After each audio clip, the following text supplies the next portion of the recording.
2 பெரிய onion plus கொஞ்சோண்டு சின்ன வெங்காயம், அப்புறம் பட்டை லவங்கம் இதெல்லாம் போட்டு நல்லா ஃப்ரை பண்ணிவிட்டு கொஞ்சம் நேரம் வதக்கி விட்டுட்டு இருக்கணும். நெக்ஸ்ட்டு வந்து இஞ்சி பூண்டு விழுது போட்டு அப்படியே கொஞ்சம் வதக்கணும். அந்த இஞ்சி பூண்டு இஞ்சியோட வாசனை போகிற வரைக்கும் வதக்கணும். நெக்ஸ்ட்டு வந்து தக்காளி கொட்டிடணும்.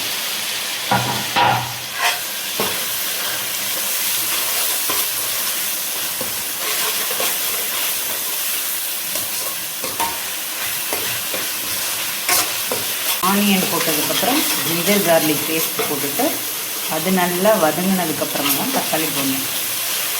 கல்லுப்பு போட்டிருக்கோம். அப்புறம் தக்காளி வந்து கொஞ்சம் நல்லா வதங்கும்.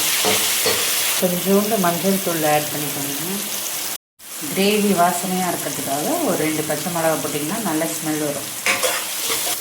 ஸோ நான்வெஜ் யூஸ் பண்ணுறப்போ சும்மா 2-3 ட்ராப் வந்து லெமன் போட்டிங்கன்னா நல்ல ஒரு புளிப்பு தன்மையோடு இருக்கும். சிக்கன் ஆட் பண்ணிக்கலாம். பீஸ் வந்து கொஞ்சம் பெருசாக தான் இருக்குது. பிரியாணிக்கு ஏற்ற மாதிரி கட் பண்ணி கொடுத்துட்டாங்க. அப்படியே சமைச்சாச்சு.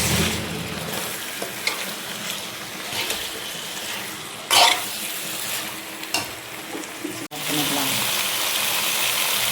தனியாத்தூள் வந்து ஒரு 3 டேபிள் ஸ்பூன் வந்து ஆட் பண்ணிக்கோங்க. டேபிள் ஸ்பூன்னால் இது மீடியம் சைஸ் தான். இவ்வளோ இருந்தால் போதும் 1 kg சிக்கனுக்கு.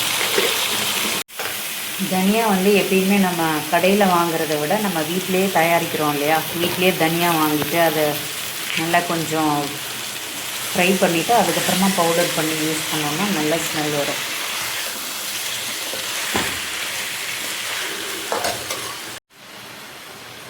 நெக்ஸ்ட்டு வந்து இது வந்து வீட்டு மிளகாத்தூள். வீட்டிலே நம்ம சாம்பாருக்கெல்லாம் மிளகாத்தூள் அரைப்போம் இல்லையா, அது. இது பார்த்திங்கன்னா 2 டேபிள் ஸ்பூன் போட்டால் போதும். பிகாஸ் இது காரம் அதிகம் எங்கள் வீட்டில் செய்கிறது, அதனால் இது 2 டேபிள் ஸ்பூன் போதும். காரத்துக்கு ஏற்ற மாதிரி ஆட் பண்ணிக்கோங்க. நெக்ஸ்ட்டு வந்து கரம் மசாலா ஆட் பண்ணிக்கலாம். ஜஸ்ட்டு 1 டேபிள் ஸ்பூன் இருந்தால் போதும். தண்ணி கொஞ்சம் தேவைக்கு ஏற்ற மாதிரி ஊற்றிட்டு கொஞ்சம் கிளறி விட்டிங்கன்னா அப்படியே கொஞ்சம் பாயில் ஆகிறது கரெக்டாக, சிக்கன் வேகிறது கரெக்டாக இருக்கும். ஓகே, தேவைப்படுற அளவுக்கு தண்ணி ஆட் பண்ணியாச்சு. இந்த டைமிங்கில் வந்துட்டு நீங்கள் எவ்வளோ உப்பு காரம் இருக்குங்கிறத அப்படியே கொஞ்சம் டேஸ்ட் பண்ணிட்டீங்கன்னா அதுக்கேற்ற மாதிரி ஆட் பண்ணிக்கலாம். வந்து ஒரு வானலில் மிளகு சீரகம் போட்டு அப்படியே கொஞ்சம் ஃப்ரை பண்ணி எடுத்துக்கலாம். ஃப்ரை பண்ணி அந்த மிக்ஸி ஜாரில் போட்டு அரைச்சி எடுத்தோம்னா ஒரு பவுடர் கிடைக்கும். சிக்கன் முடிச்சுட்டு ஃபைனல் டச்சுக்கு அதை மேலே தூவி விட்டால் நல்ல ஸ்மெல் வரும்.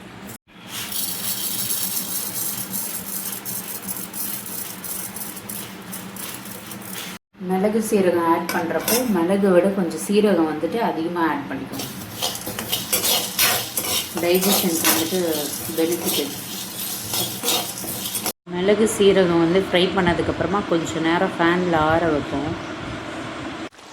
Chicken gravy ready. ஃபைனலாக அப்படியே வந்து மலைச்சாரல் மாதிரி நம்ம இந்த கொரியாண்டர் தூவி விட்டுடலாம்.